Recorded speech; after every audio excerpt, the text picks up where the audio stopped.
Hey guys, this is Hell Hades. This is a Raid Shadow Legends video. Guys, we've got some news dropping today. This is the first part of the news. I think there's going to be more stuff dropping. It feels like it's going to be one of those announcement days. So stay tuned. This is dropped yesterday, by the way. If you've not picked this up, there's 3 days to pick up a juicy stack of energy. So you will pick it up. It will just pop up on your screen. Appreciation gift. 3,000 energy. 3 days XP and some multi-battle stuff. Now, top tip of the day. If you are the low spender or the free-to-player or, you know, any of that ilk and you struggle with fusions, the great thing about this gift, and I've got to say, good job, Raid. Good job, Raid, on this one. Firstly, thank you for the free gifts. You've been killing it these last few days. But this goes into your inbox, right? By free-to-play, I will not touch the 1,000 energy stacks. I will not touch the XP boost or the multi-battles, in fairness, because they're quite good for the kind of for the mobile user. But I won't touch them until the next fragment event or the next fusion or something like that, where I really want to burn some energy, or the next kind of like, you know, speed gears available in Dragon or savage gears available in Finite. Something like that is when I use this energy. Not just, it's in my inbox, I must press it, must collect today. Get out of that mindset. This will stand you in good stead later down the road. Now, let's get on to the announcement. The first one we've got so far. We have got a 10 times chance to get champions popping up from Friday, May the 6th, so from tomorrow. So just to say, before we get onto the champions here, as part of the announcement I get as content creator, it says here, plus there will be one more event that we're planning to launch simultaneously with the 10 times. So it might be like a guaranteed champion. Look, I don't know. I actually don't know what it is at all. The info should appear in-game today. Blah, blah, blah. So I don't know exactly what that's going to be. I'll keep my eyes open, of course, in-game and see if I can spot it and kind of talk through it when I see it, if it's big enough. But let's get into the champions. Honestly, damn. I mean, I don't know if anyone's got shards left. I've got void shards, so I didn't pull my voids, but I am shard starved. As ever.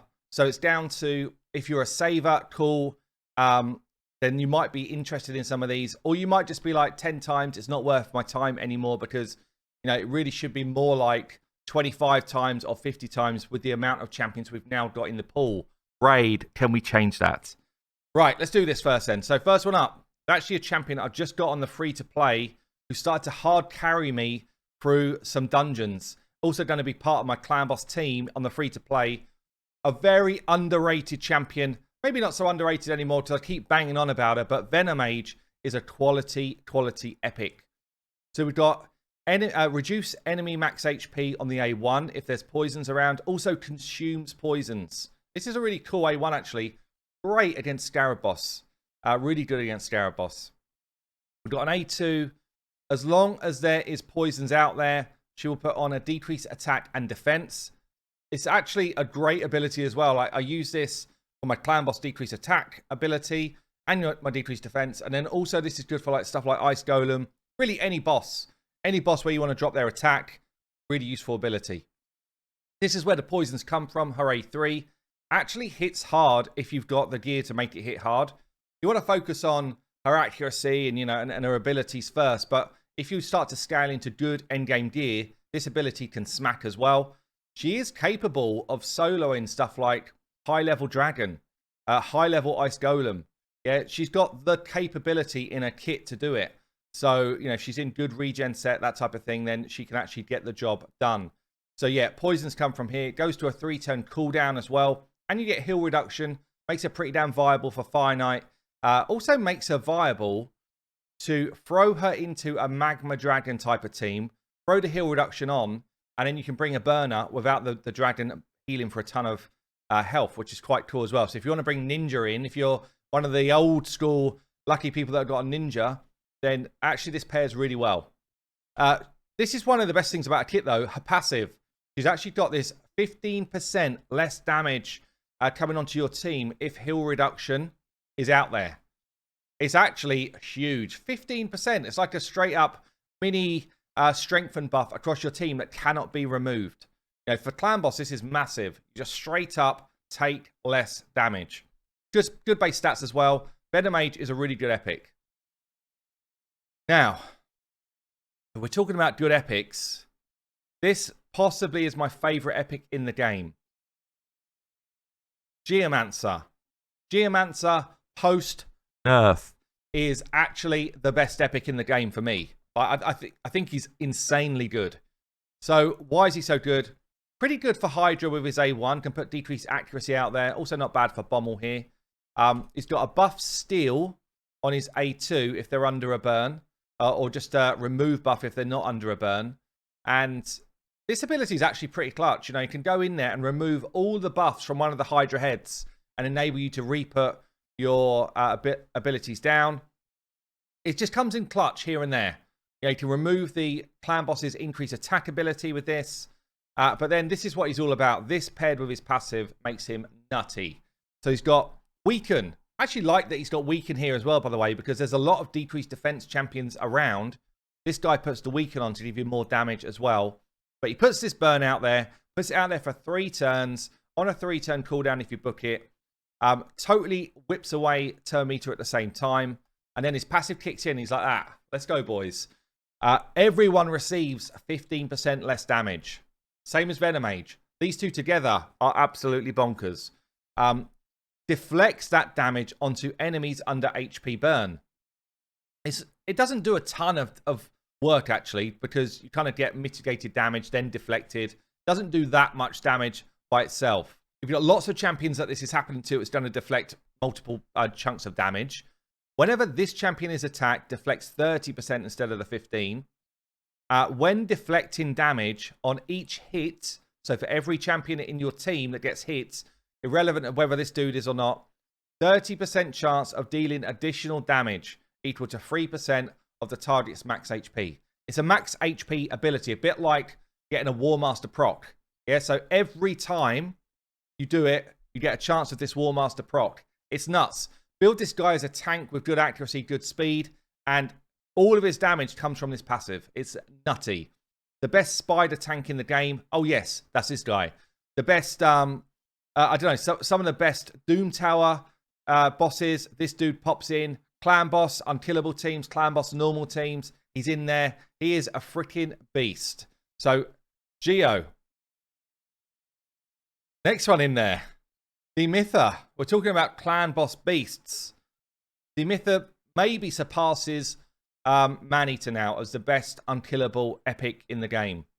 So you do have to book out the A3, same as you do have to on Maneater. You get this block damage, pair her with an RS, and I think you need a Seeker or someone like that, or a Deke, and then you're away. You've got your unkillable going. There's loads of these teams on Deadwood Jedi's site. If you don't know about that, go and check it out. deadwoodjedi.com, great site. And there's loads of YouTube videos already out there showing this chick in action. I've got a couple on my channel as well. Great base stats, great champion. So she's also got a double hitter A1, places a shield for 2 turns, equal to 10% of this champion's max HP. You build a health up, and it's a juicy old shield. Places it on the ally with the lowest HP except this champion, which is really nice as well, actually. There's a lot of books that could fall here, which would be unfortunate, because you don't really care about the books here anywhere near as much as you care about the books here. But it is what it is. So the A2 is also like standalone, just quality.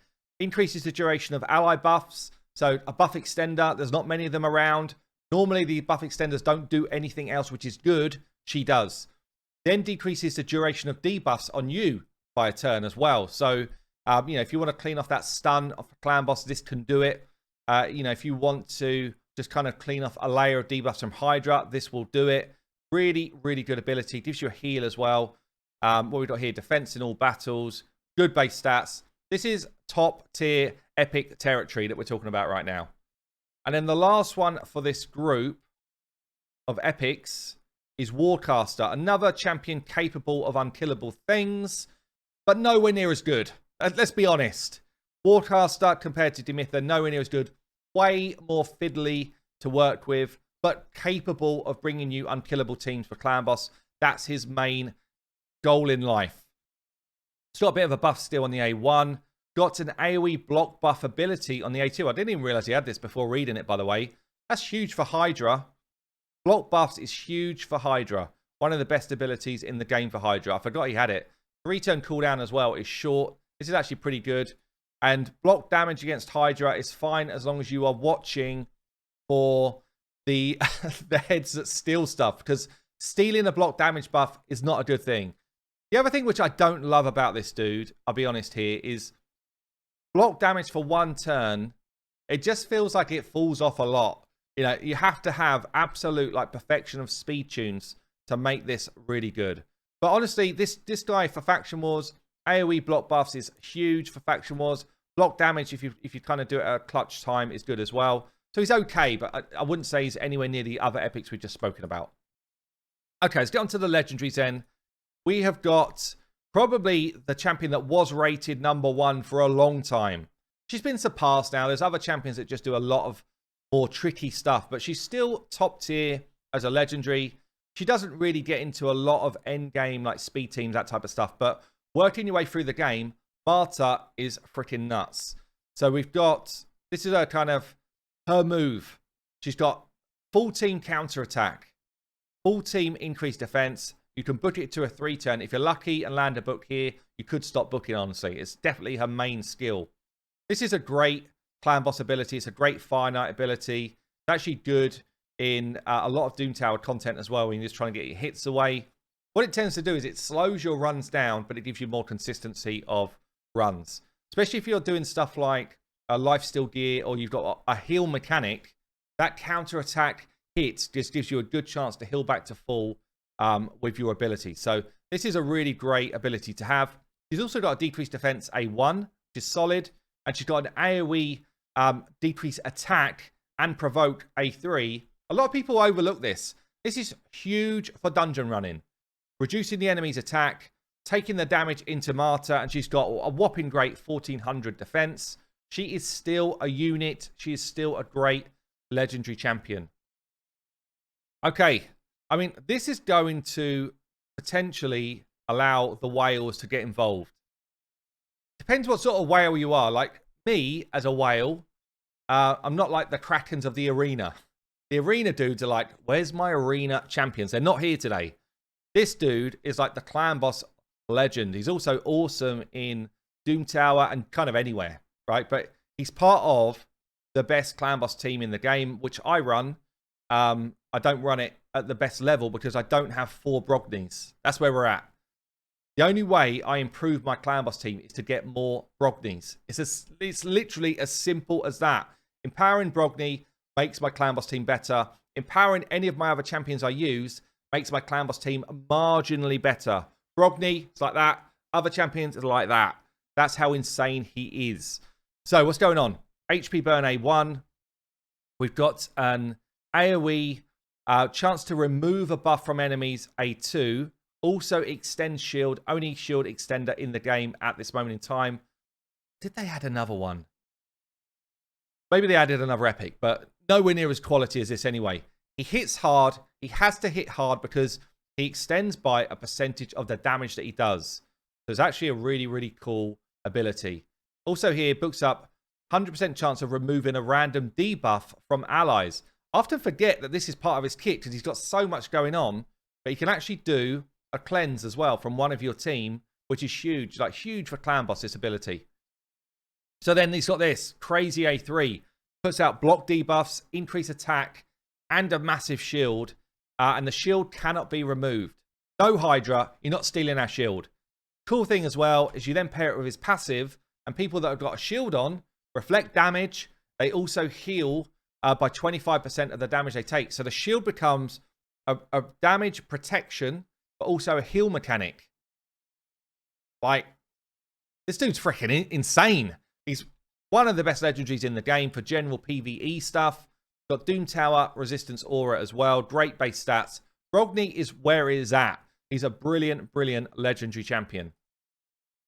Right then, we've got 2 more. So next one up is a bit of an old school. Roshcard the Tower. Again, best known for his unkillable teams. Again, difficult to set up compared to some of the others where, because he doesn't have a block debuffs, which makes it harder to tune for affinity-based clan bosses. Like if you go Spirit Affinity, this dude struggles a lot more, needs more help. but still a great legendary champion. Gives you a 4-turn cooldown, a full team block damage for 2 turns. That's really important. Makes him easier to build unkillables with this sort of thing. Also makes him like an absolute freaking beast for faction wars, general content. He can come in and help you with stuff like Bommel if you time it properly. Can be extremely strong. He's got a chance to remove a buff on his A1. He's got a places a block active steals and block debuffs for 2 turns on 1 target, and they can't be resisted. So he doesn't need any accuracy to do it. That's actually, it's pretty cool. He hits for a decent amount. He's an HP-based champion, but his A2 is based on HP. His A1's based on attack. Varian, why don't you just change that? And yeah, he's a good champion, but like he's not bonkers. He's just good. And then the last dude up then is Sonic, Void Champion. Sonic, I'd say, I mean, he used to be the go-to damage dealer for an HP-based champion. I think Magnar's kind of like stolen that throne a bit. It leaves him in a bit of an awkward spot, honestly. Like, he's a fun champion. He's got a big hit on his A2. If you pull him, you need never worry about Spider again, because he does a bigger shield on your team based on the amount of damage he does. So if you're fighting Spider and there's a ton of enemies, your shields are humongous, literally like your whole HP bar. He's got an irresistible freeze on his A1. It's pretty cool. And then he's got the unkillable and heals coming on the A3. 4-turn cooldown on this. Again, like he's definitely capable of building you unkillable teams for Clan Boss. He's capable of helping you through faction wars and all of this type of stuff. Like, he's a beast of a champion and his A2 smacks. But I don't see him used as much anymore. That's the truth of it. Great aura as well. But if you get him and you're a mid-game account, if I got him on my free-to-play, he would be in every single team on my account. All I'm trying to say to you is, compared to others now, he probably feels like he's been scaled back a bit. So there you go. Look, a massive 10 times. I mean, juicy champions if you're looking to advance in PvE content for sure. Some of the best Clan Boss champions in the game just been released. And actually some really great epics in there. But we've got this age-old problem. Do you pull shards during a 10 times or not? Honestly, you probably shouldn't unless you are specifically looking for a particular champion. But some people just play this game for fun. Yeah. So some people pull a shard as soon as they get a shard. So you may as well pull it and try and get yourself one of these juicy ones if you're that type of person. Anyway, I've been Hell Hades. I will see you later.